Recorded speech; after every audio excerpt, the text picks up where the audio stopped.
Slav, roj baş, ivar baş, hemî hevalan te bi xêr hatin hêvî derim hûn baş in.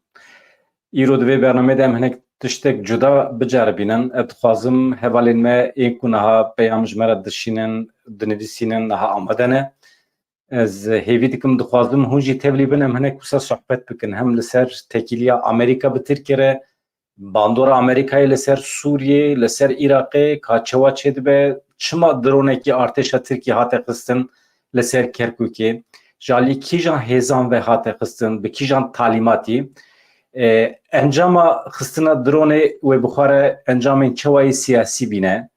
Eger hûn bikaribin tevlî bin, şîrove bikin ez kêfxweş dibe, em dikarin wisa sohbetekî bidin dest pê kirin. Min lînka wî jî ji we re şandiye. Ji ev ceribandinekî ye, çünkü ez her êvar tên vê derê tiştê ku min amade kirine ji we re pêşkêş dikim lê belê tevlîbûna we kêm e.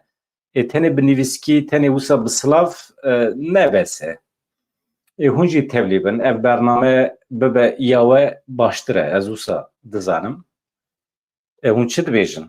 Ka ez lînka wî dîsa ji we re bişînim, hevalên ku bixwazin tevlî bin, em dikarin wisa ne tenê hevalekî, çend heval tevlî bin, em dikarin wisa hinek sohbet bikin. Ev lînka me ye.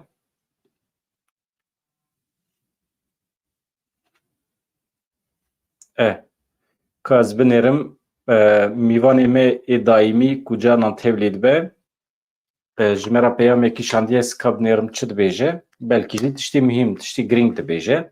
Eger muhîm be ez dikarim tevlî bikim.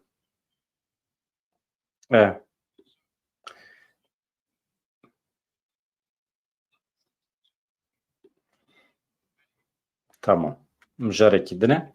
Ji ber ku min ji çend hevalan re peyam birê kiribû ji bo ku tevlî bin em bikaribin wisa sohbetekî li ser vê ketina dronê pêş bixin, sohbetekî pêş bixin. Di vê çarçovê de peyam tên lê ne mesele ye. Êdî derengê sibê du sibê em ê tiştekî wisa bikin. Niha hevan no. Erê hûn divên erê min ji we re şandiye. Hûn kontrol kin, hûn lê bigenin, lê bigerin, xwe amade bikin. Di vê naberê de ez çend û çên ku min amade kirine ji we re pêşkêş bikim. Heta ku hat. Niha hevan no weke deqeya dawî li Samsunê bi çekan êrişî karkerên Kurd kirin bû yer du hêvarê pêkatiye. Karkerên ji Rihayê çûne Samsunê dixebitin li wê derê, hem di îşaata de karê zêviyan de û kom dibin, di xaniyekî wisa mutewazî de bi cihê dibin, şeva xwe li wê derê derbas dikin. Êdî kî kîjan hêz e em nizanin bi çekan êrişên pencere û xaniyê van karkeran kirine. Binêrin li vê yekê. Yani çi dixwazin ev provokasyon gelo bi amedekariya şaredariya Samsunê tê birêvebirin, ji aliyê polîs ve tê kirin, yani hûn çi dixwazin ji wan karkeran. Ya têra we nake, heqeten mirov hêrs dibe. Yani têra we nake. Weşxwe ev gel, ev milletê Kurd weşxwe re kiriye koler, weşxwe re kiriye xolam, radibin ji Rihayê tên heta Samsunê ji bo di berdêla pereyekî pir hindik de xizmetê dike ji we re û ser da ji wan radibin êriş dikin. Ev çi bêterî hakikaten mirov hêrs dibe. Yani rezalet e. Yani ev ji polîsê Türk, ji hêza ewlekariya Türk cesaretê digirin. Ev bê exlaqî êdî kengê bidawî dibe. Heta azadiya Kurdistanê ez bawer dikim ev bê exlaqî wê tim dewam bike. Yani bi vî şeklê nameşe. Yani kesî xwe li erdê nedîtiye. Yani em milletekî bi rûmetin, em bi qîmetin, tu insanekî, tu dewletekî, tu hêzekî nikare heqaret li milletê Kurd bike, wisa êrişke ser karkerên Kurd. û ev dibêje re hedekî were diyar kirin. Hevan no. Ev nûçeyek bi vî şeklî ye. Niha em biçin Batmanê, hûn zanin hevala me ya rojnameger cenazî wî ji başûrê Kurdistanê hat, di sînor de derbas bû, birin Batmanê li bajarê ku jêdayîk bûye, bajarê ku malbata wê li wê derê ye. Birayê wî axaftinekî gelekî balkêş kiribû. Ka nûçeya di derheqê vê de em zanin mudaxaleya polîsên dewleta Tirkiye çêbû, ev jî bêhurmetî hate kirin.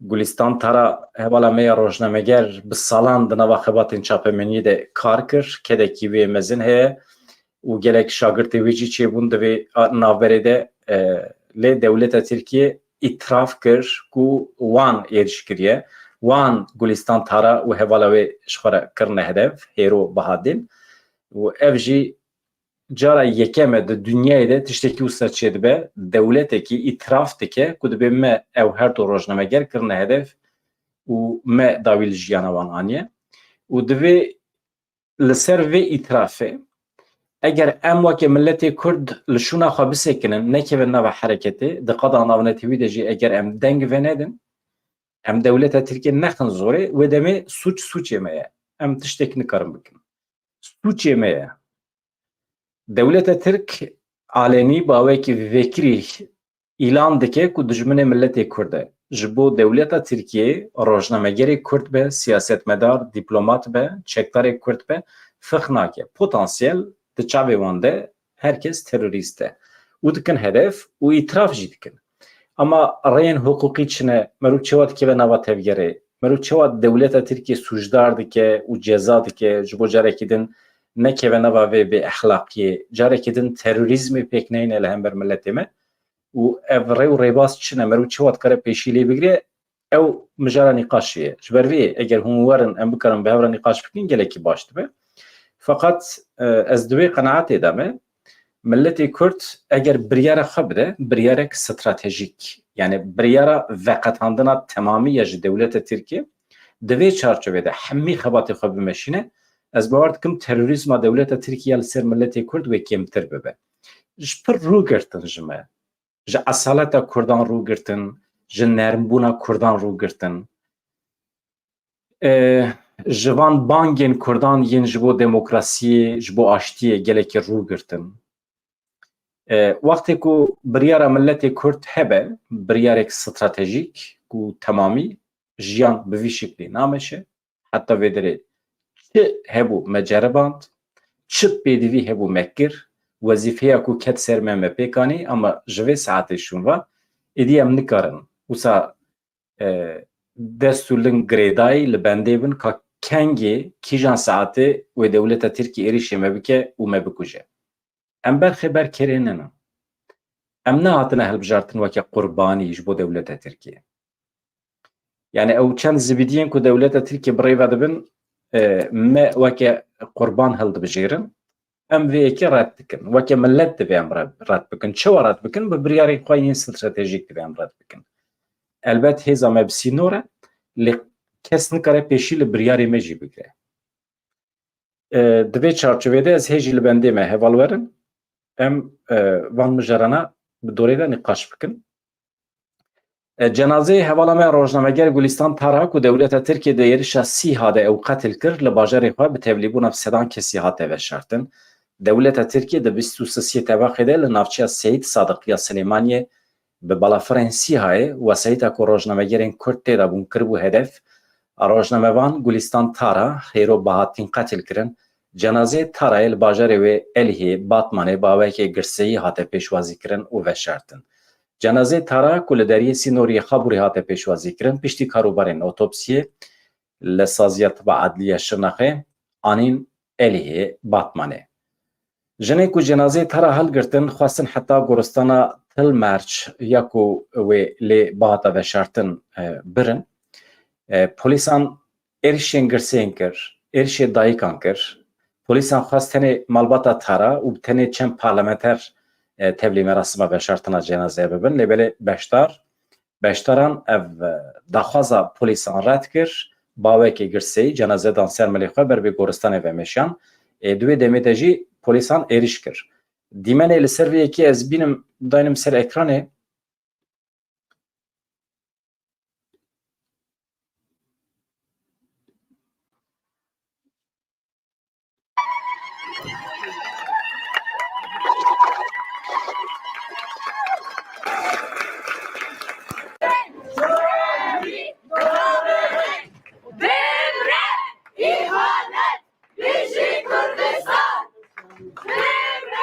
İhanet, bizi Kürdistan!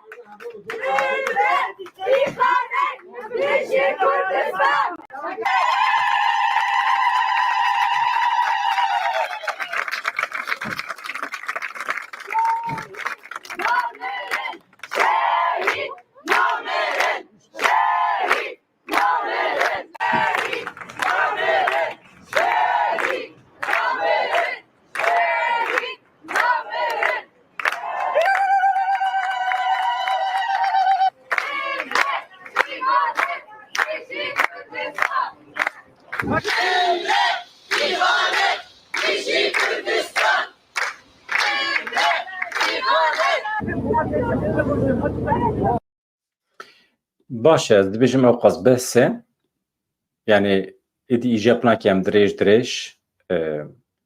êrişa polîsên dewleta Tirkî nîşanî we bidin.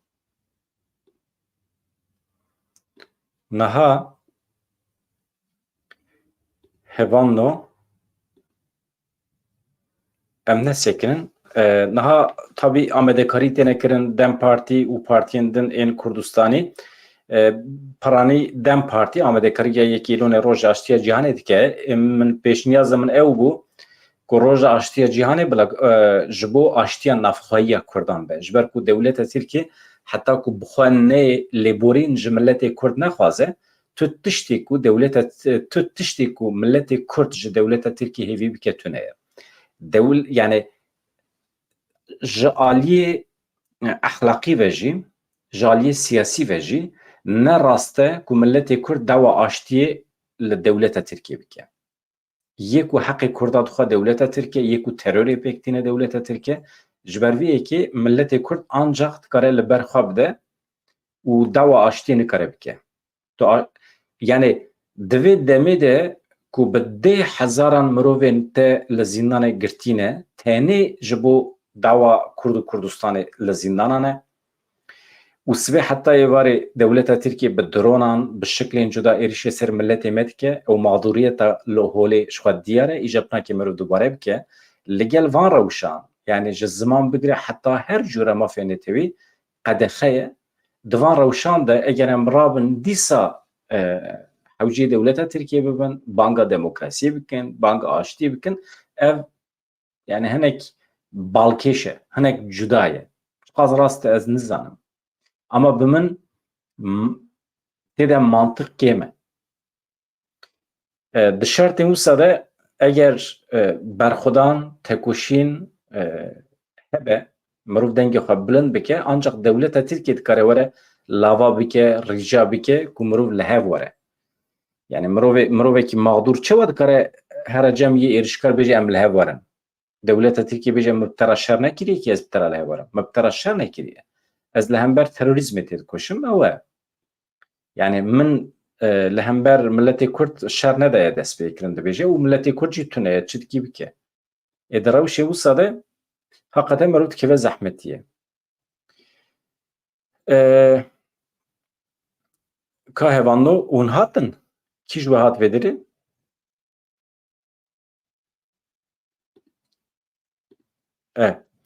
İjar ev yek mesela nûçeyekê din heye ew jî li Îranê tora mafê mirovan ya Kurdistanê ragihandiye 15 sal cezayê zindanê li meleyekî Kurd biriye rejîma Îranê. Yani pir balkêş e. Dewleta Îranê ji xwe werîşiya Muradî yek ji militanên Kurd, jinekê Kurd li zîndana Evînê ya Tehranê girtiye. Min beriya mehekî nameya wê xwendibû di YouTube me de heye nameya yekem red dike derkeve dadgehê ji ber ku cezayê îdamê li hevalên wê hatine birîn. Îjar beriya du sê rojan dîsa roja mehkemeya wê hebû dîsa red kir derkeve mehkemê wekê protesto heta ku hûn cezayê îdamê li hevalê me bibirin ez dernakeve mehkeme dibêje werîşiya Muradî. Îja nameyek duyem şandiye îro ez ê name ji were nexwînim ji ber ku name gelekî dirêj e û navirokê wê dewlemend e. Eger ez namê bixwînim ez ê bixwim bernameyekê taybet û wekê vîdeo ez ê parve bikim ne wekê zindî. Ev yek ceza bi hinceta propagandaya li dijî hikûmetê li Mele Sebir hatiye birîn. Ceza jî bi rêya telefonê jî re hatiye ragihandin. Mele Sebir sala borî ji ber piştgirî dabû serhildana jin jiyan azadî 7 meh û nîv cezayê girtîgehê lê hatibû birîn. Ev bi vî şekliye niha ez hêjî li bendê me ku hin heval werin em vê ketina xistina dronê a dewleta Tirkiye em nîqaş bikin siyaseta di navbera Îraq û dewleta Tirkiyeyê û bandora Amerîka yani rola İngiltere, Fransa û Amerîka ya li Îraqê û dewleta Tirkiye çawa hewl dide li Îraqê xwe bicihî bike û bi hikûmeta Sudanê re hewl dide hinek dek û dolaban amade bike. Ka Amerîka rê dide yan nade. Ez dixwazim hevalê me werin em vê nîqaş bikin. û banga me tim derbastar e. Hevan no. Dîsa yek ji fermandarên Kurd Orhan Cîhan ve Cihat Bingöl şehîd bû. Em şehadeta wî di medya sosyal de jî gelekî deng veda. Çapemeniya Kurd ciyekî berfireh da şehadeta wî. Xuya ye mirovekî hêja ye 33 salan bê rawestan di nava tekoşînê de cih girtiye hem jî li serê çiyayan û demên pir dirêj gerêlatî kiriye û hema heremên ku neçûyê lê negeriyaye li wê derê şer nekiriye tune ye. İnsanekî xuya ye gelekî hêja ye û milletê Kurd jî qîmetekî mezin daye û medya sosyal de jî jî ra ciyekî mezin veqetandine. Daxuyaniya şehadeta wî ji alî hêzên parastina gel HPG ve hate eşkere kirin. Fermandar bi nasnav Orhan Cihat Bingöl e. HPG da zanîn ku Orhan Cihat Bingöl 6 Hezîrana îsal 2024 li Başûrê Kurdistanê jiyana xwe ji dest daye.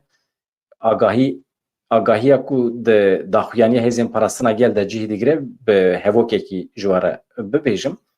Dibêje ewladê leheng û bijarte yê xelkê me Çewligê milîtanê fedayî yê Partiya MPKK fermandarê wêrek yê xeta Apoyî endamê Konseya Fermandariyê yê HPG bîye. Hevrê me Orhan Cihat Bingöl 6 Hezîrana 2024 li herêmên parastinê yên medyayê di êrişeke dijmin de şehîd bû. Dibêje daxuyaniya HPG. Li gorî daxuyaniyê nasnameya Orhan Cihat Bingöl jî bi vî rengî ye. Naviyê fermî ê di nasnameyê de Ali Dinçer ji Bingölê ye, ji Bakurê Kurdistanê, Çewlik yani. Orhan Cihat Bingöl di sala 1992 de tevlî gerîlla bîye. 3 salan di nava gerîlla de cih digire û paşê jî diçe tevlî perwerdeyên cuda dibe, perwerdeyên siyasî, car di vedgere nava serê çiyayan û şer dike. û gelekî zehmet e yani merov 30 salan, 33 salan şer bike û li ser piya bimîne û heta mesela emrê wî 1960 de hatiye dunyê wê demê 65 sal ye. Herê 64 sal ye. Hatta îro li jiyanê ma ye, li berxwe da ye ama di êrişekê bêbextiya dewleta Tirkiyeyê bi îhtîmalekî mezin drone e û şehîd bîye. Em ji milletê Kurd re ji malbata wî re sersaxiyê dixwazin.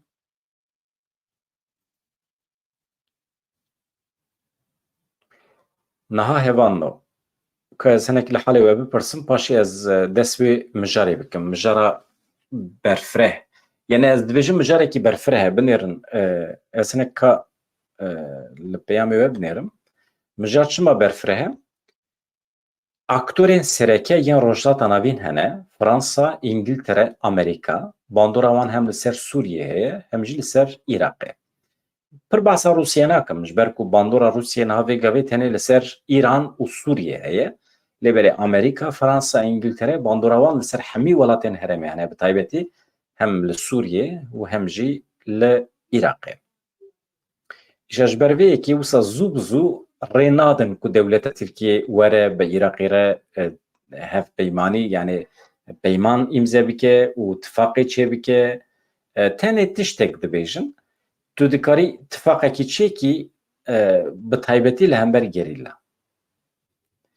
Yani dronên te, hêzên te dikarin werin Başûrê Kurdistanê bikevin hin deveran heta wê demê heqê te heye me heq daye te tu werî êriş bikî. Yani ew jî bêbextiya wan e. Li Rojavayê Kurdistanê bi qesedê re di nava tifaqê de ne lêbelê li Başûrê Kurdistanê jî rê didin dewleta Tirkiyê were êriş bike ser hêzên gerîlla.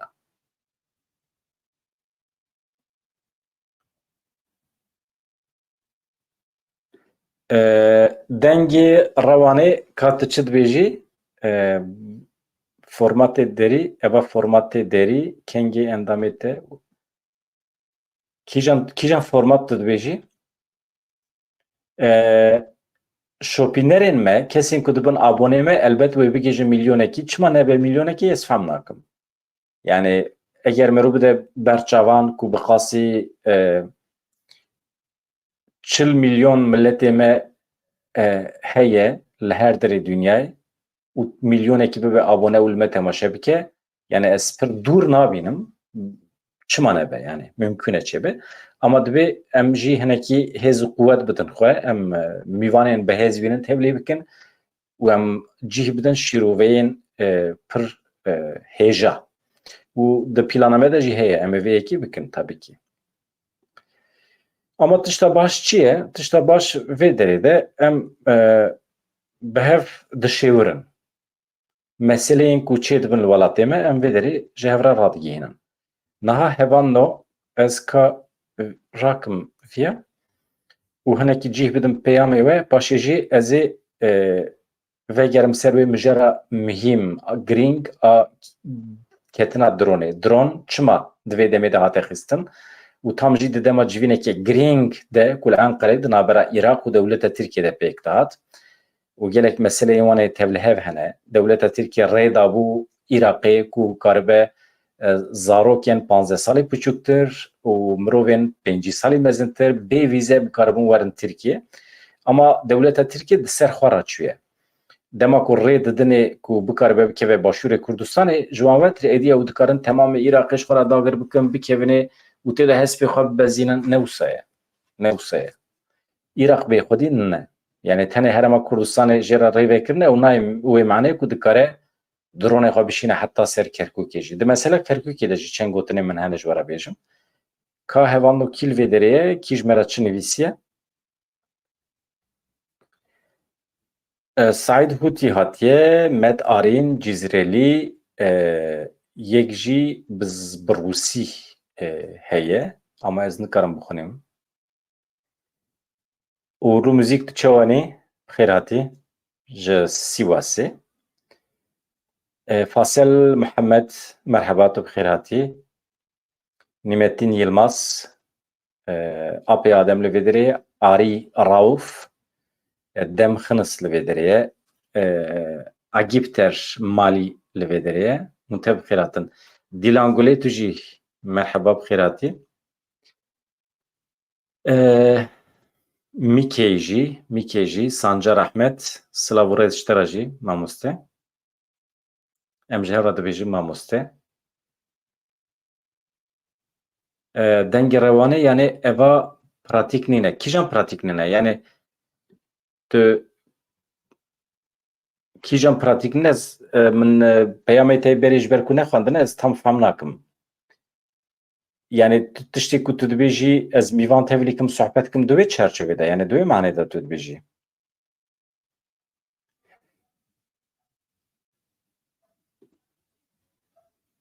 Çil milyon nene dibêje Kurd hemû li cîhanê 120-150 milyon heye. Mala te ava. Murat Demir tu çi wazanî ya? Hakikaten 120 milyon heye li Kurd li her derê cîhanê. Ez bar nakim ya. Yani ew qas jî mübalaxe nexweş e. Yani mesele ne hejmar e. Mesele ne kantîte ye yani kalîte ye. İja niha hejmara milletekî wextê zêde be ew nayê maneyê ku azadiyê heq dike û yan jî serxwebûnê heq dike. Yani hejmara te 3 milyon be jî 5 milyon be jî heqeten fixnak e. Yani tiştek ku divê mirov pê pesnê xwe bide ne hejmar e. Kalîte wî ye. Yani gelo mekariye em azadiye bi dest bixin, statûya xwe bi dest bixin yan na. Ew muhîm e. Bila hejmara me 5 milyon be. Ne mesele ye.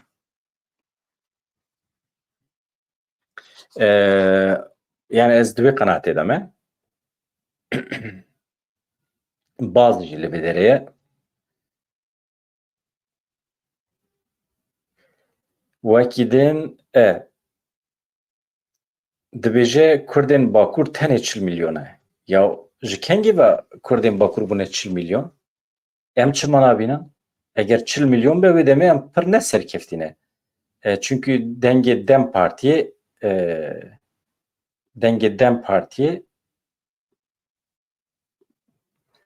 milyon be bi tevî zarokan ve diçe herî zêde 15 milyon.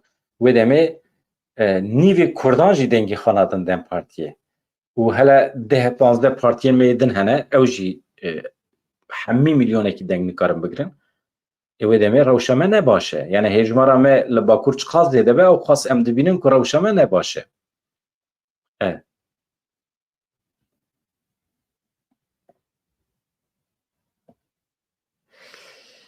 ew çiye 7 milyon Kurd hene. 7 milyon Kurd nizanim. 7 jî bi min zêde tê. Hinek kêm kin. 72 milyon. 72 milyon jî zêde. Hinekî kêm kin. Were em pêncî de hevû bibînin. Pêncî de. Em ser 5 milyonê li hev kin. Kurdên Ermenistanê, Kazakistanê hene. Bi vê wesilê Kurdên li Rojhilatê Kurdistanê her wiha heval dostên ku li me temaşe dikin ji Xorasanê li hemî İranê yan jî li Rojhilata Navîn yan jî li welatên Asya kî li me temaşe dike em vê derê sirlar bû rêzê xwe dişînin. Wextê ku hûn li me temaşe dikin carna hûn mesaj peyam bişînin em bizanibin hûn li me temaşe dikin ez kêf xweş dibim. Ji ber ku em tam nizanin. Îjar di YouTube'ê de jî tam xuya nake. Mesela welatên Ewropayê baştir xuya dike. Çend kes li me temaşe dikin, ji kîjan welatî kî li me temaşe dike, kîjan saetan de hemî mirov dikare bibîne, lê belê YouTube pir nikare cih bide welatên weke İran, Sûriye yan jî Iraqê, welatên Sovyetên berê, Sovyeta berê. Ji ber vê yekê ez li bendê me ku hûn peyam mesaj bişînin ji bo ku em bikaribin bi hev re bikevin diyalogî ez bizanibim hûn hene, hûn bi me re ne û em bikaribin hinek sohbet bikin. Bi nivîskî jî dibe eger hûn bikaribin. Mala wê ava. Med Life TV ew jî li vê derê ye. Tu jî bi xêr hatî.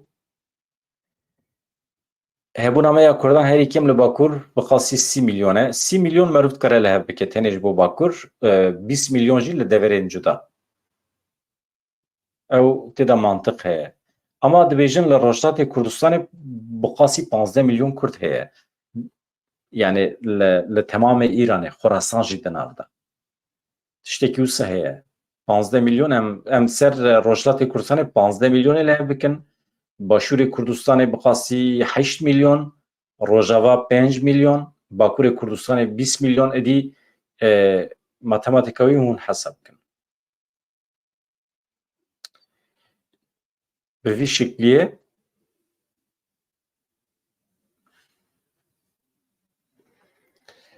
ka Mehmet Şerîf Sûren tu çi dibêjî heqîqet ew e ku Kurd hene gelekî welatan otokton. Ya xwendin nivîsandina Kurdî pir zehmet e heqetin. Mirov rastiya xwe bêje em li gorî zanyar 55-6 milyonin. Erê mamoste Mehmet Şerîf Sûren rast e bi qasî 55 milyon me gotu 5 milyonê li hev bikin ama dîsa jî ne mesele ye. Dîsa jî ez bêjim mesele hejmarin ne hevano, mesele me çiqas kariye em dengê xwe bigînin cîhanê statûya xwe bi dest bixin. Heta ku statûya me neyê naskirine li her derê dünyayê binêrin. Mesela milletê cîngene heye, rêz û hirmeta min heye ji milletê cîngene re. Ama li her derê dünyayê hejmara wan pir zêde ye. Ama ji ber ku coğrafya wan tune ye, li derekî erdnîkarî tune ye, belkî jî ola wan neyeke, ji ber ku diçin ku derê adapteyê wê derê dibin, ola wê derê digirin, zimanê wê derê fêr dibin. Ji ber ku zimanê wan ê yekgirt û tune ye, axa wan ê yekgirt û tune ye, weke netew nayêne hesibandin. Weke kême netew têne dîtin û weke kême netew jî nayêne dîtin. Îja em tirs heye eger em xwedî li axa xwe dernekevin, Kurdistan demografya wî biguhere, li şûna me xelk were li Kurdistanê bi cihî bibe, yek ji xalên herî muhîm ku dikare werin pê mirov dikare werin askirin li netewên wekbî, yani yekparebûna axa milletekî ew ji holê rabe em pir dikevin xeteriyê. Hatta em pir dikevin zorê yani. Divê em Kurdistanê neterîkînin. Kurdistan divê hebe weke coğrafya û aydê Kurdan be. Ew muhîm e. Wekî jî ziman. Ziman jî divê em biparêzin. Ev tiştê muhîm in. Tiştê ku millet dike millet ev e. Eger wisa nebe tu 105 milyon bî, tu 200 milyon bî mana wî tune ye. لهر دری دنیا yani heza motor lokomotif lazım. Heza ku insan tıkana ve hareketi lazım. Armancaki hevbeş. Mesela istim ve numune dedim. Çıma Armancek yekgirtu mühime. Mesela binerin hund için festivalan, yani hund için istasyona treni, lüvederi hund binen بهزاران انسان بر به واگن آماده هرکن بر به ترن آماده هرکن اما آرمان جوان جبر کو نه یکه هزا و گرسه تونه جبر کو هر یک دچه درکی هر یک جخارا دورکی استقامت کی کریه آرمانج او گرسه کتله نکاره تشتکی بگو هرینه نه به هزه نه به تسیره اما وقتی کو به عین هجماری مرو آرمانجا خوابی که یک استراتژی خوابی که یک بر به عین هدفی ده تیب کوشه با آرمانجا کی بمشه و دمه تودکاری بگو هرینه تودکاری باندور لولاتان بکی تودکاری آزادی خواه بدست بخی ستاتوی خواه بدست بخی تنه آرمانجا ته یک به ایجا آرمانجا من نه یک به 200 میلیون بیجی معنوی تونه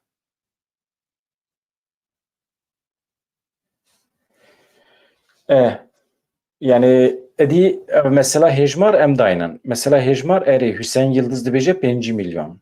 5 milyon he.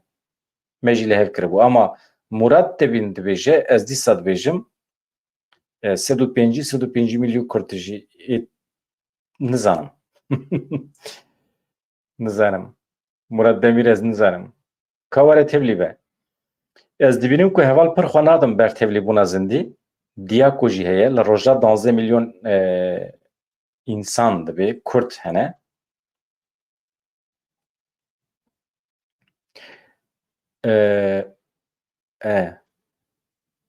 Tiştekî wisa ye.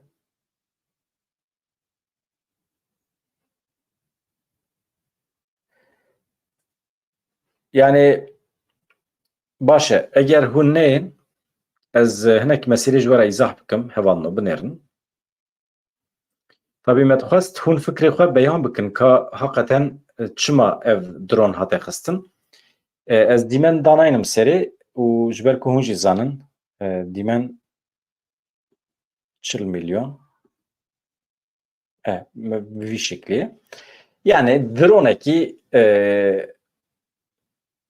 artêşa Tirkiye yan jî dewleta Tirkiye hatiye li Iraqê li başûrê Kurdistanê digere paşê derbasî Silêmaniyê dibe ji Silêmaniyê derbasî Kerkûkê dibe saet di nehan de tê firxkirin ji aliyê hêzên Amerîkayê ve hêzên Amerîkayê dibêjim hêzên hevpeymanî hene wê derê gelek dewletên ku bûne yeketiya xwe çêkirine tifaqa xwe çêkirine qaşo li hember Daişê ew hêzên hevpeymanî jê re dibêjin niha li kampa eskeriya Keywanê di nava perwerdê dane wê derê perwerde didin hêzên Iraqê perwerde didin hêzên Kurdan bi taybetî yenekê li wê derê bi cih bûne ama ew drona dewleta Tirkiye tê di ser Kerkûkê re diçe ser kampa eskeriya Keywan li wê derê digere keşifê pêk dîne û diçe ser birên petrolê yani çavkaniyên aborî ji xwe re dike hedef li wan de re lêkolîn pêk dîne. Îja bi qasê saet û nîv hêzên Amerîkî bi tevî hêzên Iraqî û yenekê jî di nav da pêşmergeyên yenekê û hewl didin nas bikin dronê lê belê dizanin drona dewleta Tirkiye xuya ye bi wan re gelekî dikevin tekîliyê bi rayedarên dewleta Tirkiye re dikevin tekîliyê lê belê dikin nakin bersivekî erênî ji rayedarên dewleta Tirkiye nagirin. Yani Tirkiye wan hesab nake. Yani dibên nexemamine.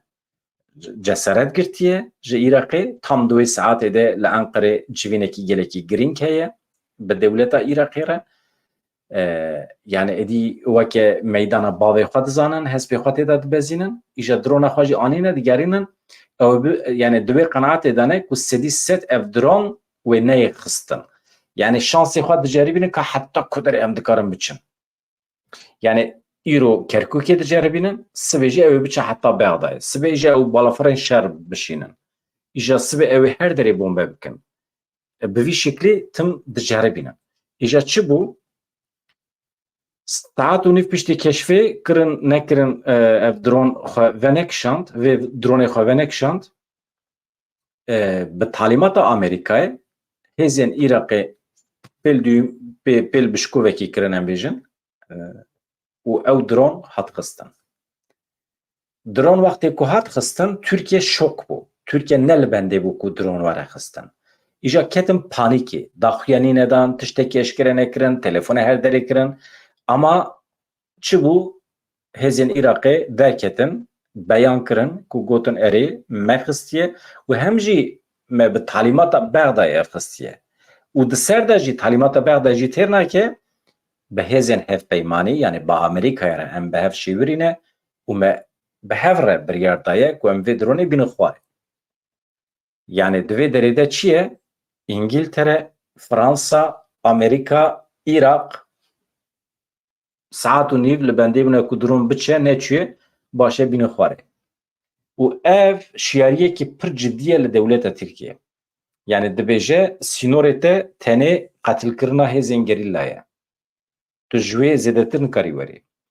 Mesele dewleta Tirkiye çima giringî dide ser Kerkûkê hûn zanin li wê derê hilbijartin çêbû aniha waliyê yenekeyî ê Kurd li ser kar e. Dewleta Iraqê bawekî fermî walîtiya Taha nas kir ya yenekê QDP hêjî nas nake, QDP wekî meşrû nabîne.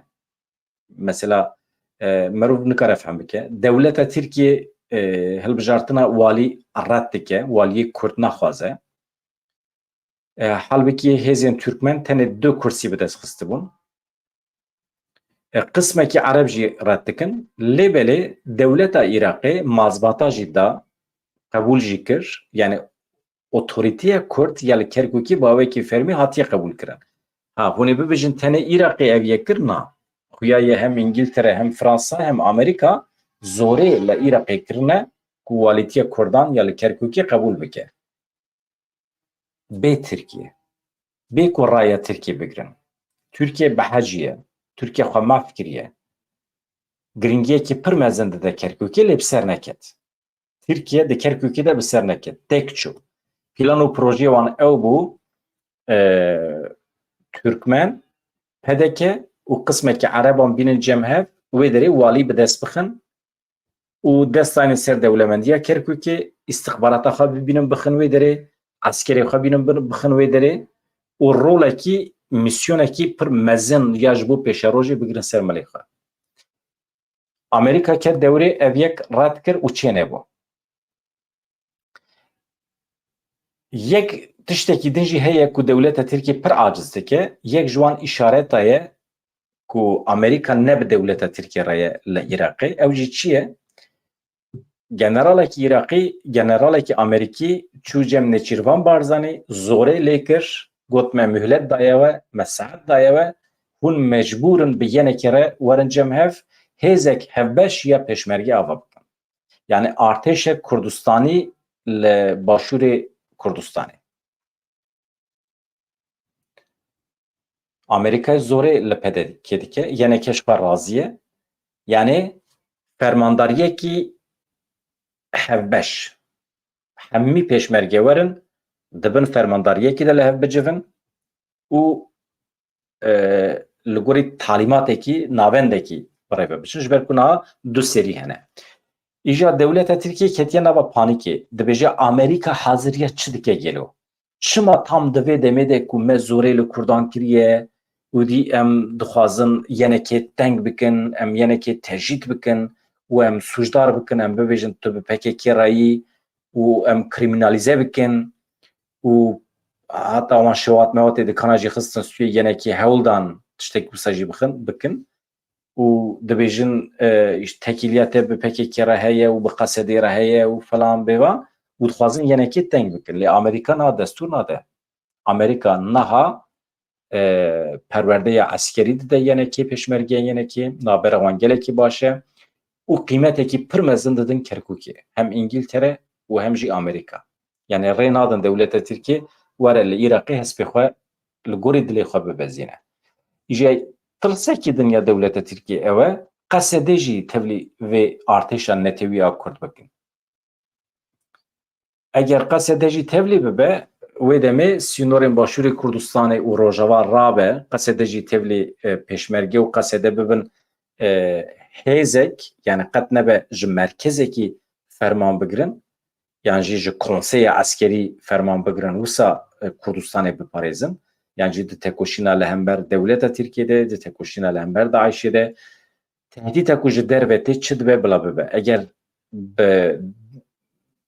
di bin konseyekî de werin cemhev bibin yek ev ji bo Tirkan felaket e çünkü niha plan û projeya dewletê ew e ku Iraqê hinekî nerm bikin û bi vê nermbûnê re mesela pir taviz dane Iraqê hem meseleya vîzê hem meseleyên aborî de bi van tavîzan û bikaribin pir bi rehetî bikevin Iraqê wê derê êdî xeyalên xwe yên Osmanî bînin jî xeyalên wan ê Osmaniyê êdî berfirehbûna wan e ew êdî bi dawîkirina hebûna Kurdan e yani ez bi xwe ne di wê qenaetê de me ku dewleta Tirk tenê bixwaze axa coğrafya xwe berfireh bike yani ew jî zanin ku vaya ne hêz û teqeta wan heye ne kapasite wan heye ku bikaribin coğrafyekî ew qas berfireh bi rêve bibin ez di wê qenaetê de me ew tenê niha li pê projeyekî ne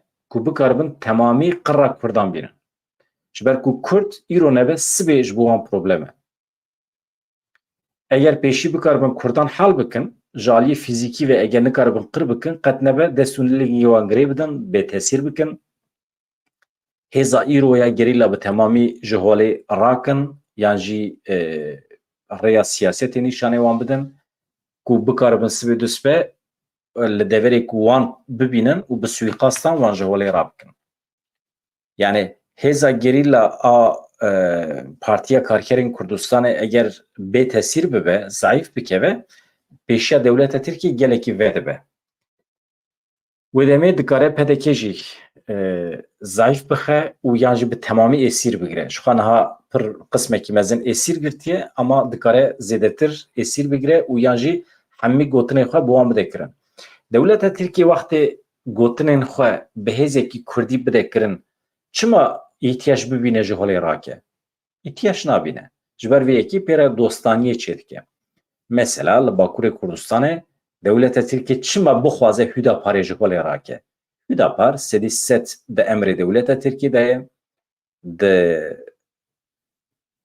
di destûra Hüdaparê de ji federasyonê bigire ji Kurdistanê bigire navê Kurdistanê bigire her tiştê ku dewleta Tirkiye jê aciz e di destûra Hüdaparê de heye ama çima jê ne aciz e çünkü de emrê dewleta Tirkiye de ye wana hemî bi plan proje têne kirin mîna TRT6 yani wextê ku TRT6 televizyona TRT6 de emrê dewletê de be çima jê bitirse wala 24 saat weşanê bike ama kanalekî wekê me rojê saetekî jî em weşanê bikin ji ber ku em ne di kontrola wan de ne ji destê wan were kanala me jî digirin mesele tu çiqas di kontrol îja tirs ew e mesela çima ji yenekê hez nakin ji PDK pir hez dikin çünkü yenekê dibêje ez naxwazim bikim kontrola te ez red dikim kontrola te otorîteya te red dikim ez milletekî qedîmim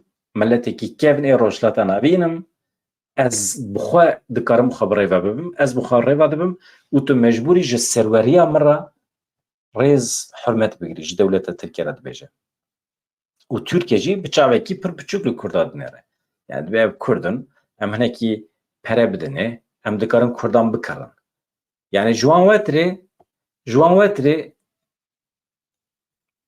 ez nava nebêjim nexweş e ji ber ku li Bakurê Kurdistanê di nava siyaseta berê a HDP de pir însan kirîn ji wan wetirê dikarin pir kesan bikirin bikişînin cem xwe ê ne wisa ye yani Kurdên serhildên hene Kurdên bi rûmet hene Kurdên ku red dikin xwe bifroşin hene û Kurdên ku xwe difroşin hejmara wan pir kêm e di berdêla perê de di berdêla menfaetên aborî de di berdêla pêşeroja xwe de pêşeroja xwe bixin garantiyê malbata xwe bixin garantiyê dikarin milletê Kurd bifroşin niha di arîfeya şerê sêyemî cîhanê de anha tam divê demê de ku ji nûva plansaziya rojhata navîn têkirin em mecbûrin li hev kom bibin bi hev bişêwirin rê û rêbazekî danin pêşiya xwe hevanna. Îja ev xistina dronê îşaretekî gelekî mühîm e. İşareta wê yekê ku Amerîka ji Tirkiye re dibêje tu nikarî werî müdaxeleyê Iraqê bikî û tu tevlî karên Kurdan nebe. Ez wisa dixwînim vê meselê. Hevan û hûn nehatin, ez wextê hûn nehatin ez jî mecbûr xatir ji we dixwazim. Li derve jî hevalê ku li me temaşe dikin dibêjin bername te dirêj e. Ji destê te tê dibe 20 deqe weşanê bike. 20 deqe jî hûn dibînin kêm dibe. Merov nikare sohbet bike. Destpêkê hûn kêm tên, paşê jî hêjmara we zêde dibe, destê me ji we nabe. Yani mesele ew e. Ez aniha hevanna. Ez çend û çên deqeya dawî hene ez bi wara parve bikim ka bi destûra we.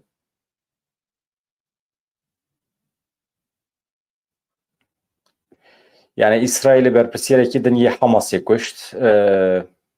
Ya Almanya şiyariyekî pir ciddî daye ew ê. Ev balafir kamyonên ku ew ê dibintînin. Navê wan çi ye? Ew pakêtê postê. Dibêje divan demên dawiyê de me pê deraniye ku hin pakêt di nava xwe de diteqin, şewat derdikeve baldar bin. Tiştekî wisa heye. Rast e? Yani ev şiyariya Almanya'ya li saziyên ku pakêta belav dikin. Hûn zanin divan demên dawiyê de êdî mirov zêde wisa zû bi zû naçin mağazeya û tişta nakirin. Bi telefonê yan jî bi kartê û tiştan ji derve dixwazin. Ême wisa ye nizanim wala ême ciwanên me, zarokê me hemî her tiştê xwe bi rêya postê dixwazin. Min jî tiştekî ji vê nesla nû fehm nekiriye. Yani insanê ku piştî salên 2000 hatine dünyayê diyaloga min bi wan re pir zayîf e. Êdî ji wan re dibêjin qirna Z, qirna çi ye nizanim ama diyaloga min bi wan re pir zayîf e. Ez tam nikarim mantıqa wan fehm bikim. İnsanê ku piştî salê 2000 hatine dünyayê êwe mutlaka zarokê we hene, hevalê we nasê we hene. Mesela ez li vê kanala me dinêrim mirovên ku 2000 salên 2000 şûnva hatine dünyayê kêm li me temaşe dikin. Xuya ye ji me kêf zewq nagirin. Ew diçin li çi temaşe dikin? Yani pêşe roja me dikeve xeteriye. Eger jiyana me li ser wan be, li ser vê mantiqê be heqeten em nikarin li Kurdistana wan jî bijîn. Li Kurdistana ew ê qirna Z ez nikarim bijîm. Xwedê zane ew ê Kurdistanekî çi ava bikin. Em fêrî qirneya salên heftê heştê bûne. A beriya salên nodî ez bi wan hevala re pir xweş dikarim diyalog dayînim bidim bistînim. Wekî din.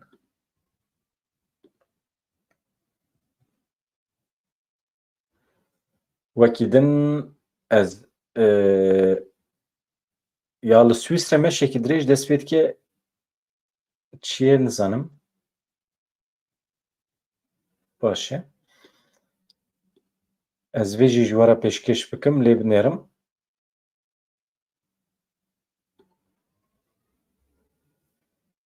Ya yek ji tiştê ku ez hez dikim avan şaredariyê me dikevin dewrê wisa kampanyenên paxijiyê didin dest pê kirin, şaredariya xwe li ser piyan digirin. Yani tamam xweş e ama ji kerema xwe re tiştên çand û kültûrî û tiştên li ser Kurdî û yan jî biryarên cuda bidin ku mirov bikaribe ji bo pêşerojê zarokan amade bike. Ew mühîm e. Yani sazî û dezgehên çand û kültûrî ê perwerdê eger şaredariyê me amade bikin wê baştir bibe. Wê xizmetekî cuda bibe. Ji ber ku ev xizmetek ku mirov dike tabii ki paxijî mühîm e. Şaredariyê AKP jî dikin wan tiştana. Ama tiştê ku şaredariyên AKP nikarin bikin divê em bikin. Me çima ew xwesa zorê li xwe kir me şaredarî bi dest xistin? Ji bo xizmeta Netewa Kurd. Xizmeta Netewa Kurd jî ji perwerde û ji saziyên çand û kültürî ye. Ev e. Yani karsazê me li hev bicivînin, kampanya bidin destpêkirin, saziyên nû vebikin. Bi vî şeklî tiştê mayînde, tiştê ku dikare bimîne. Mirov dikare bide destpêkirin, hevan ma. Ê de bi xatirê we, de bi xatirê we. Bi hêviya rojên xwe şazad, sibê ez bar dikim sibê ez ê mîvanekî bînim li ser bûyerên nû ê pêşerojê ê siyasî em ê analîzekî berfireh çêbikin bi mîvanên xwe re. Ez navê mîvan nebêjim, ama ez sibê amade bikim. Dem baş, silav, xatirê we.